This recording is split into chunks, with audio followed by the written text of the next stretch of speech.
You're watching Kenosha Community Television.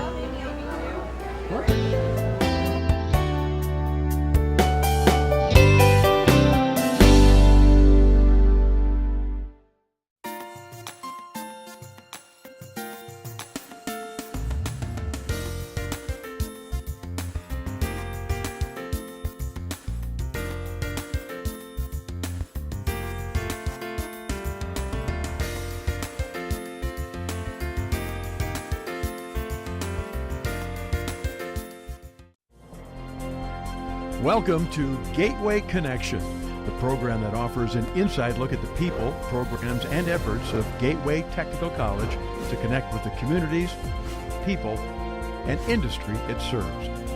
Gateway Connection.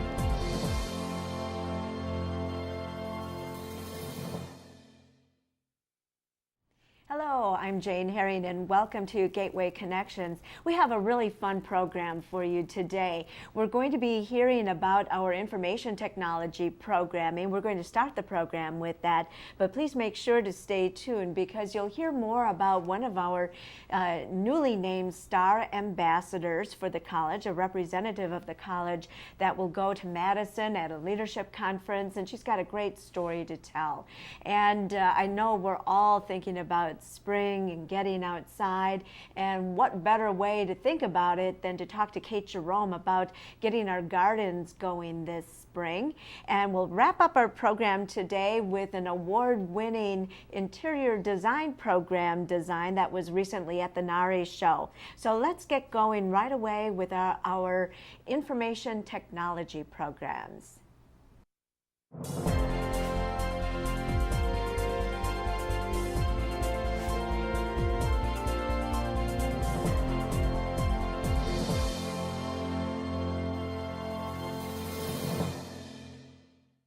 Look at that, synchronized right up for us. Students of Gateway Technical College's IT program have their choice of 5 different degrees, each specializing in a unique area of the IT field. The first program is Computer Support Specialist, and this is a program you would go into if you really love tinkering with computers and also like helping people, educating them on how to use them.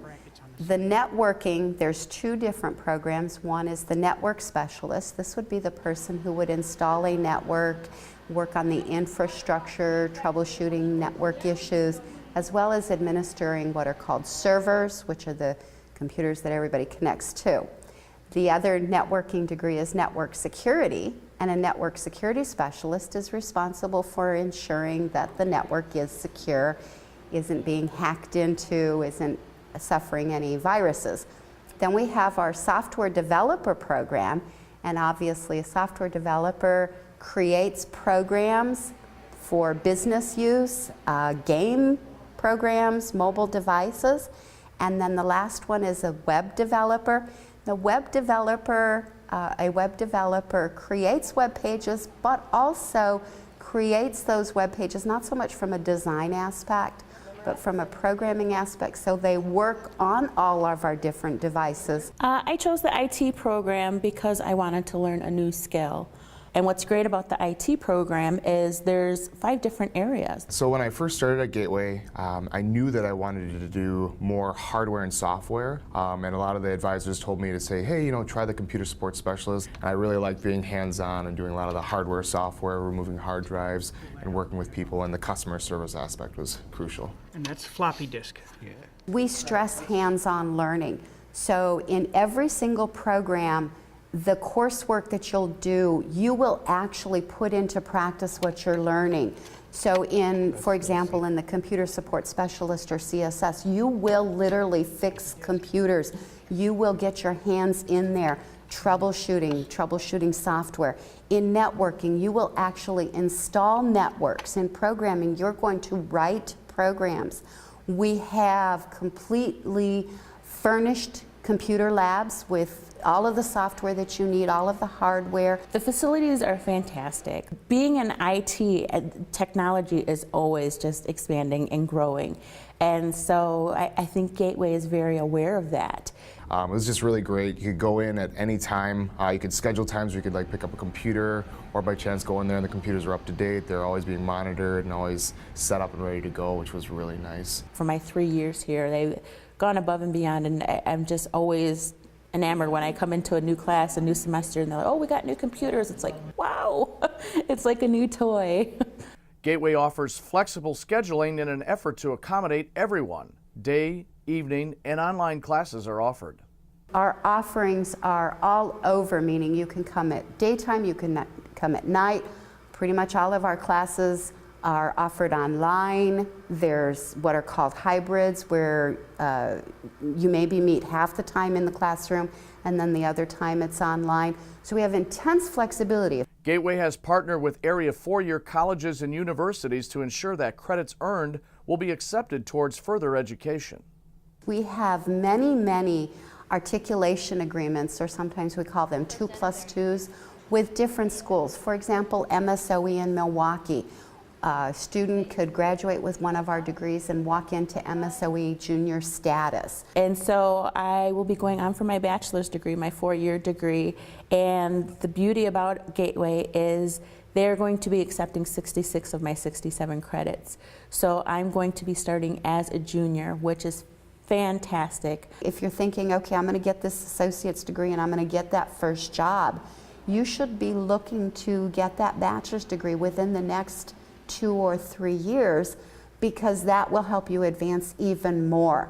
So the IT field is absolutely positively going to be one of the highest demands. The huge thing that Gateway Technical College really suited me up for well with the job, and my project manager, my network engineer will attest, is that huge customer service base that Gateway really had for the program. Without that, I think that's something that I wouldn't be as good as I am with my job today. In 2010 is when I was diagnosed with retinitis pigmentosa. It is a vision impairment, and my vision is slowly and progressively getting worse.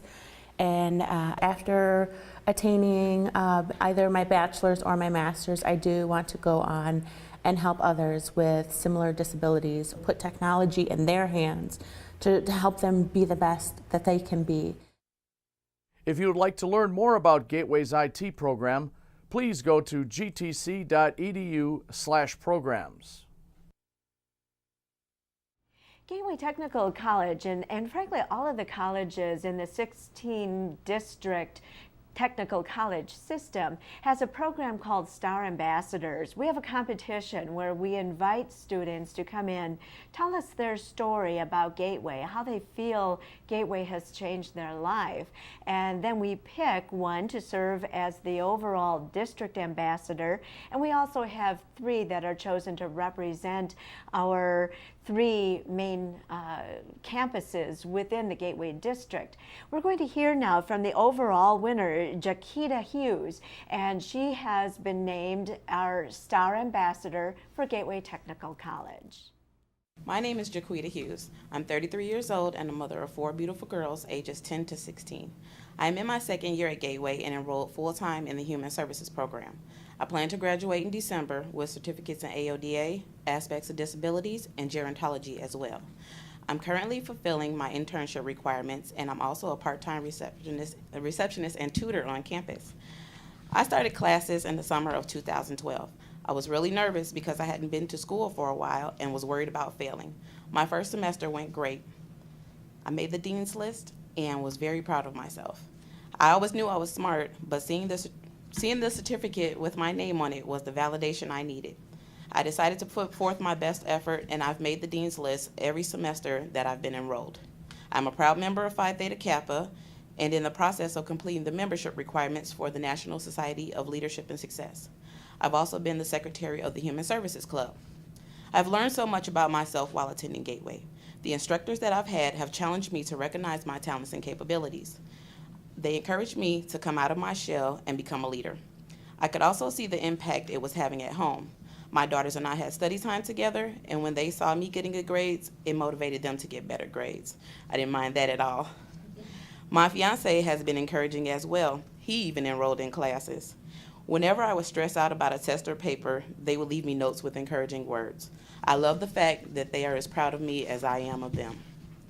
My ultimate goal is to receive my bachelor's and master's in social work. I would like to become an advocate for individuals who have needs and don't have the ability to do it for themselves. I am learning skills and techniques to help me achieve these goals. I definitely want to provide a better future, not just for my children, but others as well. I am more confident in myself and want to help others find their greatness. I would tell a potential Gateway student that this school will help you obtain a career and not just a job. The courses are designed on the field that you're interested, to focus on the field that you're interested in. It's very affordable compared to most four-year and private colleges. This comes in handy with the financial needs of most people. I would also tell them that it's okay to be nervous. No one's expected to be perfect. Gateway provides so many on-campus resources such as the Learning Success Center, which provides tutoring, help for students with disabilities, and even success coaches. The instructors here are so committed to their positions and are passionate about the courses they teach. They keep you engaged and push you towards success. Students can ask questions without feeling intimidated. Also, the student body is so diverse. You come in contact with people of all walks of life. They bring different backgrounds and share experiences and ideas about how to improve our community. In fact, Gateway is so intertwined with the community that the students are a part of, there are many opportunities to give back. It could be helping local shelters or teaming with other local businesses on different projects. Plus, there are many clubs and on-campus events that keep you building your professional goals. Lastly, I would tell them to stay encouraged and determined. It will pay off. No matter the circumstances, you define who you are and what you become. Take it from me. I've been homeless, I've survived domestic abuse, had many health problems, but I'm still here. I would define success with the acronym of the letters. It means you set goals, achieve them, and learn from the ones you didn't.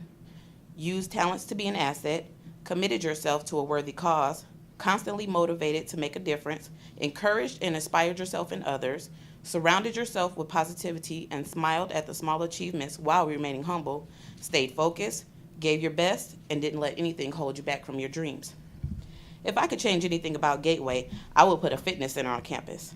Students have time between classes to spare. Why not spend it working out while waiting on the next one to start? It creates a great way for students to network even if they don't share classes. It would especially come in handy on these cold Wisconsin winter days. Another reason is that it would help us work off the awesome food that the culinary students provide us with. Plus, students who are in programs that require them to be physically fit would have a head start. The best and most important thing is becoming healthier. I should be chosen as Gateway's Star Ambassador because I would love to represent and be able to share with others how Gateway helped me gain confidence, recognize my leadership and communication skills, as well as providing me with a great education. It would mean that I have what it takes to be an advocate, which is something I'm passionate about. It will let me know that my hard work paid off.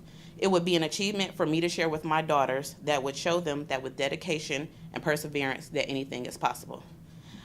Plus, I think that more people should be able to see this great smile.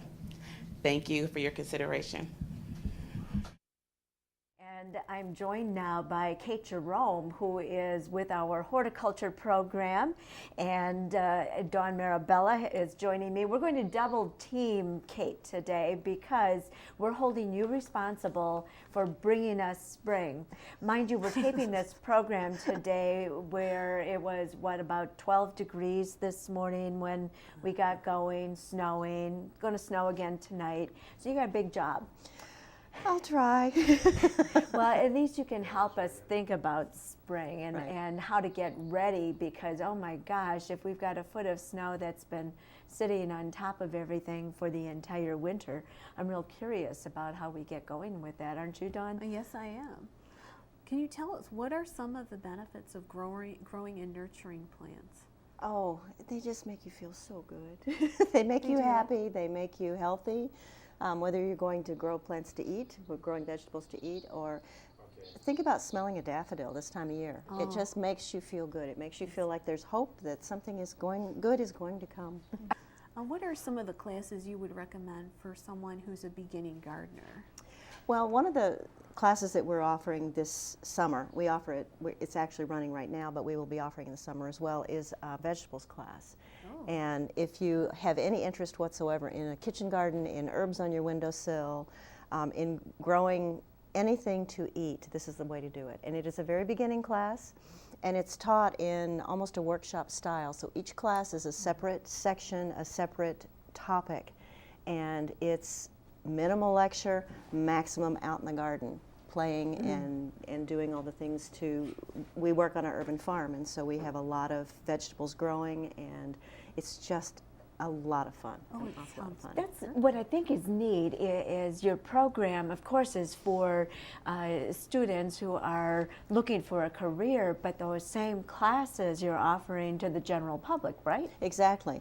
One of the beauties of our program is that you can take the classes for credit and go forward with an associate degree. We have several certificates that you can take, which are just taking the program classes and not taking all the general education requirements for those people who perhaps have their degree and they want to make their lives better, or they want to further their career. And one of the other things that is nice about the program is you can audit the classes. You don't have to take them for credit, and many people do that. They want the knowledge, they want the exposure, I guess, but they don't want to take an academic class for credit. They don't want to take the test. They don't want to do all of the extra project work. And so I usually have 2 or 3 people that audit my classes, and that gives us a wonderful mix of students, because most of the time the auditors are older students, and so I have younger students, older students. Some are coming back in after they've been gardening for 50 years. Oh, wow. So it's a wonderful mix that way.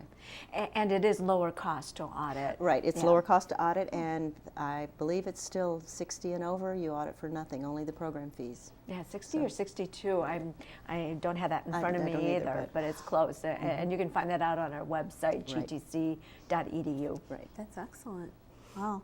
What are some of the things that are natural remedies for garden pests, such as maybe animals that tend to uproot plants? And something that won't. And there's a list of those. There is a list of them. Oh, there is. I suppose the best thing to think about when you're trying to keep pests out of the garden is one of my favorite gardeners. He gardens on the East Coast. Every year for his garden, he has a substantial garden, a huge one.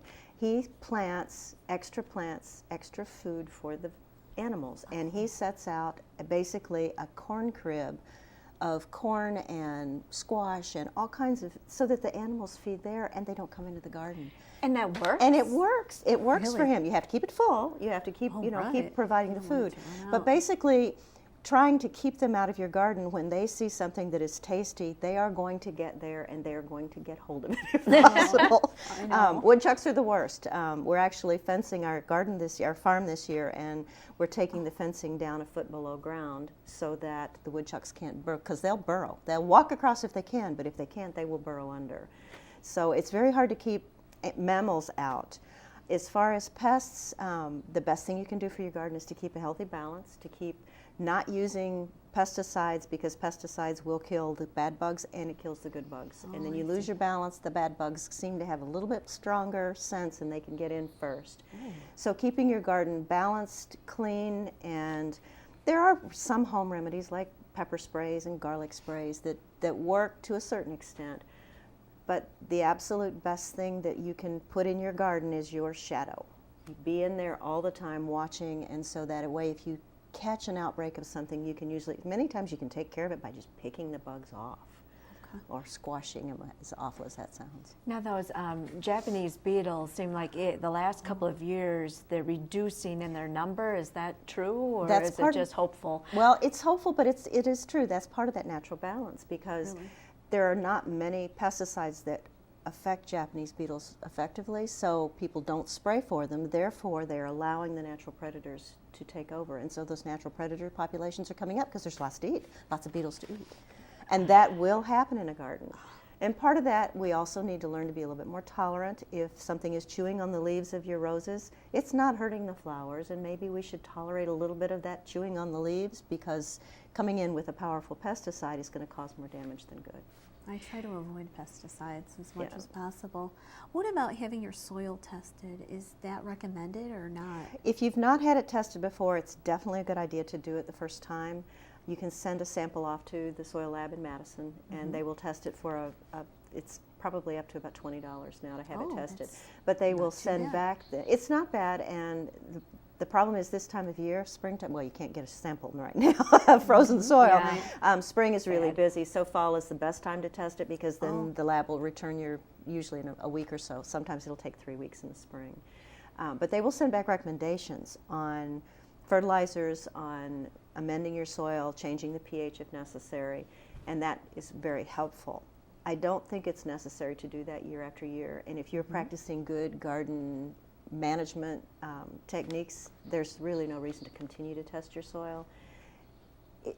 If it's a pH problem, if you have alkaline soil, we always have alkaline soil, and there's not much you can do. So therefore, the answer, the magic bullet, I'll tell you right now, the magic bullet for every garden, for every situation, is compost and mulch.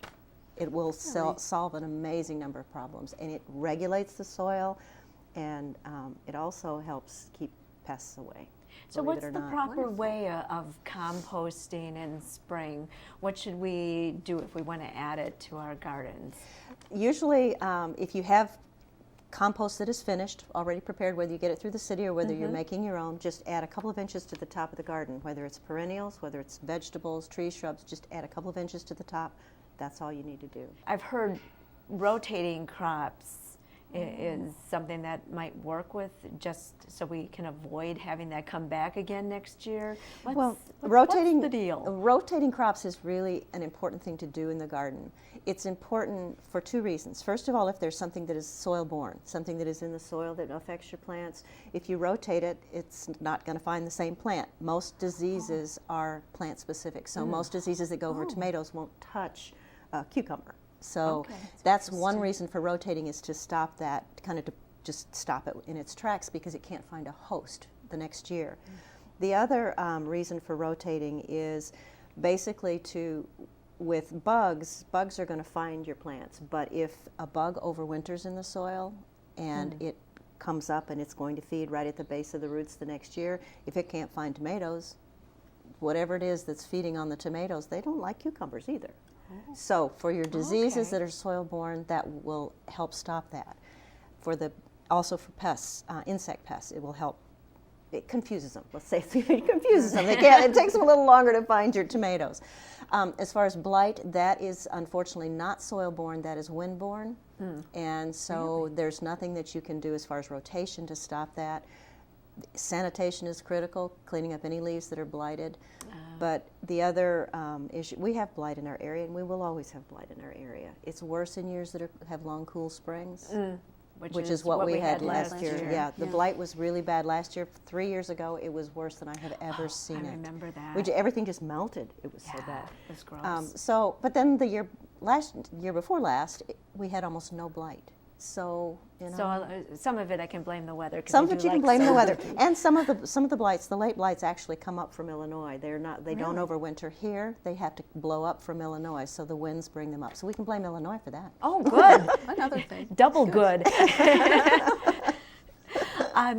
Let's go back in just our last couple of minutes talking about how people can access the great programming and knowledge that you have in your horticulture program at Gateway Technical College, because I know you're building a resource room. Yes, we are. That will be kicked off at Earth Day, and this is a place that will... April 26th? Yes, April 26th.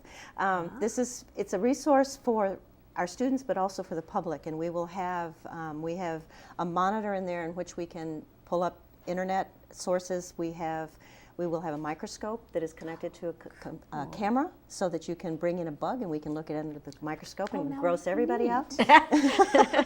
But mostly we will have information. Whatever you have a problem with, whatever you need instruction on, come to our resource center and we can get the information into your hands. And that's including weed identification and that sort of thing? Right, weed identification, plant identification, pest identification, methods of gardening, how to compost, how to grow tomatoes without blight. just about anything that you possibly could have a question on, we will be able to pull some information together for you in the Resource Center. And you take your resource information on the road at Harbor Market, correct? Right, yes. We will be at Harbor Market again this summer, and we have our resources there. We have knowledgeable students, and we have really good organic vegetables. Oh, how nice. It sounds very tasty. So thank you so much for joining You're us welcome. today. I'm glad to be here, and it will get warmer, I promise. Okay. Don't know when, but it will. Yeah, boy, cannot wait. Yeah, you know, at this time of year, normally you get the itchies to get out in the garden, and this year I think it's even worse. So thanks for helping us with that. You're I welcome. feel better already. Quite welcome. And we'll be back with more of Gateway Connections right after this.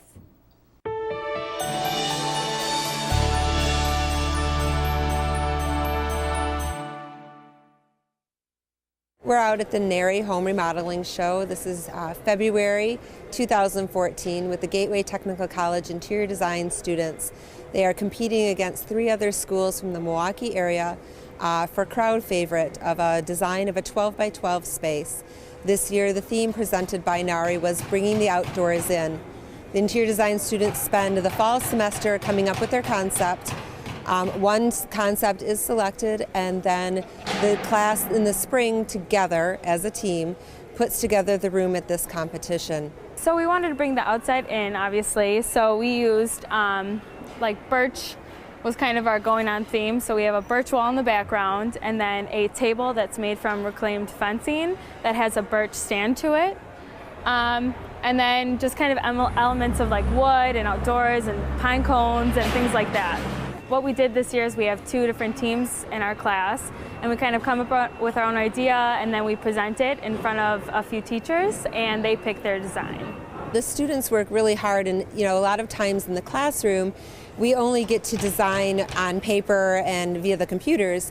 This is a great opportunity for them to be able to have hands-on experience, work with vendors, work with reps, attain donations from companies, so really be working with the public and then have a hands-on experience, find out who can and cannot paint, what it takes to install flooring, and understand from the trade side of it just how much work goes into even just a small 12 by 12 room, to get away from their classroom environment, to really have that hands-on experience. It's a great experience. I have a good time doing it. Last year I got to come and just view the other students' work, but it's another thing to actually come and paint and do all the work and all the labor for it, and it's really rewarding to come here and see all of this and have it put together. It also is a great sense of pride for them to see their displays come to life and know that there was design that was chosen for the competition. To come here, start off with 3 blank walls and paint it and put all of our furniture in, it's really awesome once we get everything in here to see it, and it's really exciting.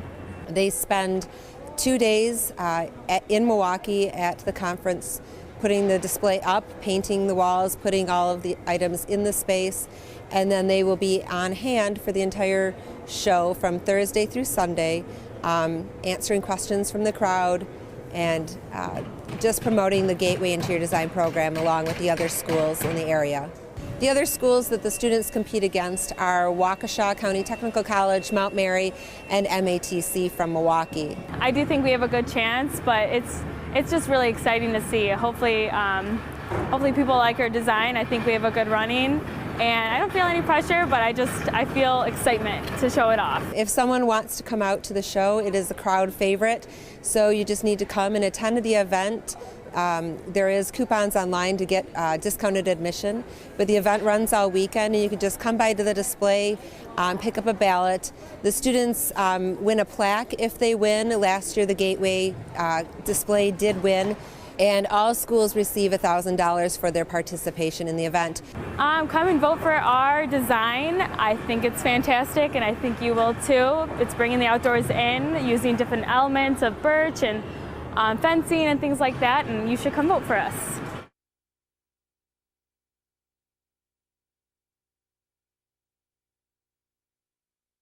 And thank you for joining us today on Gateway Connections. I hope you have learned a little bit more about what Gateway offers and how our many students get involved in a variety of projects. Thank you for joining us today.